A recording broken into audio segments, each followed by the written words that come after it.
కేంద్ర ఆర్థిక మంత్రి నిర్మలా సీతారామన్ 6వసారి బడ్జెట్ను ప్రవేశపెట్టారు. 2019 నుంచి ఇప్పటి వరకు 6 సార్లు బడ్జెట్ను ప్రవేశపెట్టారామె. ఈ బడ్జెట్ రోజుల్లో ఆమె భారతీయ సంస్కృతి సంప్రదాయాలు ఉట్టిపడేలా ప్రత్యేక రంగు చీరలను ధరించి పార్లమెంట్కు రావడం సంప్రదాయంగా వస్తోంది. ప్రతి ఏటా బడ్జెట్ ప్రవేశపెట్టే సమయంలో ఆమె కట్టుకునే చీరలు ఏదో రకంగా బడ్జెట్ను ప్రతిబింబించేవిగానే ఉన్నాయి.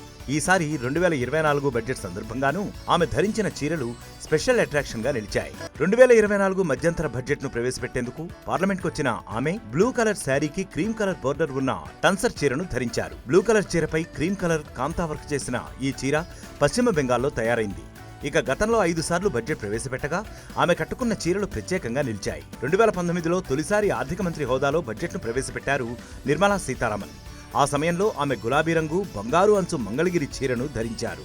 అలాగే ఈ ఏడాదే సంప్రదాయ బ్రీఫ్ కేస్ స్థానంలో బహీ ఖాతాను ప్రవేశపెట్టి సరికొత్త సంప్రదాయానికి తెరతీశారు ఆర్థిక మంత్రి.